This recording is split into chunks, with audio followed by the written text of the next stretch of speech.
Hello, this is Historical Fiction with Kviatoslav, and I realized in some of my videos I've been referring to my three favorite authors, but I haven't really clarified exactly who those are. So this is a video to kind of remedy or rectify that situation there. Um, my favorite authors tend to be ones who I like for the entirety, the body of their work. They generally have to have a large collection of high quality work there and I know that if I pick up something new by one of these authors, I know that it's going to be it won't be a disappointment overall. There are a lot of authors that I like who've written kind of individual books, and a lot of authors who've written kind of non historical fiction books there that I also categorize among my favorites. But these are, I would say, the three most consistent. At least in my opinion. I will start off with a kind of an honorable mention here, an author I think who's fairly well known, Paul Anderson there, but I think he's actually more well known for his sci-fi and fantasy, and I would actually consider him more of a sci-fi and fantasy author there. But he did write a great deal of what would be considered historical fiction there, and I think. Overall, I mean, obviously, I'm biased in favor of that genre there, but I think it's a really some great work by Paul Anderson there. So he doesn't quite make the top three there, but I would definitely put him up, as an author whose historical fiction never disappoints there. First of the authors I talk about, and these are in no particular order. I mean, just depending on my mood, I wouldn't want to. It's like my three daughters. I don't want to choose a favorite among them there, depending on the day. So the first one that I'll speak about here is Alfred Dugin. Alfred Dugin was a writer writing in the 1950s and 60s, and he was a novelist. He wrote 15 novels in 15 years before his early death, and his novels were serious novels, sometimes political, sometimes relating to actual historical personages, sometimes relating to fictional characters that he invented, but they always show a great deal of. You can learn a lot about the periods that he wrote about, particularly about the Roman Empire and the Normans, were some of his favorite subjects, along with the Crusades there. So you would always learn a lot from him, but also be thoroughly entertained by any of his novels there. So I've actually read all of his historical fiction novels.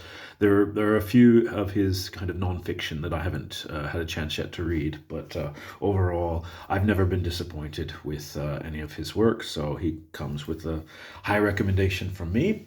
My next favorite author is probably the most famous among them, and that is Robert E. Howard, who, if you don't know who he is, he was the creator of Conan the Barbarian, or Conan the Cimmerian, as he referred to him there. He was a pulp fiction writer in the 1930s who died at an extremely young age, at the age of 30. But despite that, he produced a great deal of, he basically invented the sword and sorcery genre there. But I'm actually a bigger fan of his historical fiction. He produced a lot of good historical fiction and adventure fiction for the pulp magazines there. And that's what I tend to enjoy most from him, particularly his stories, which are called the Crusader stories. But he also wrote a number of, for example, this is the Sword Woman, who was character set in 15th in I think 16th century France there. So overall, again, he's probably the best writer for adventure and kind of visceral action there. And a really, really genius with words there. So it's a pity that we didn't get more from him, but I'm really happy to enjoy what we've got from Robert E. Howard there. And I said he's quite a famous one. He's got a lot of fans still to this day.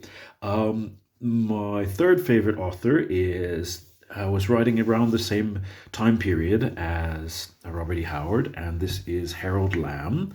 Harold Lamb was a historian, but he was also a pulp fiction writer that he wrote in the pulp magazines of the 1930s all the way through the 1950s there. And he also wrote short stories.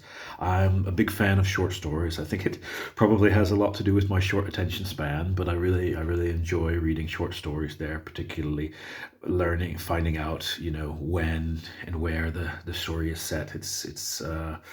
I think one of the best parts about reading short stories. And Harold Lamb was a big influence on Robert E. Howard. In fact, I think I would call him a big inspiration, particularly on Robert E. Howard's adventure fiction there.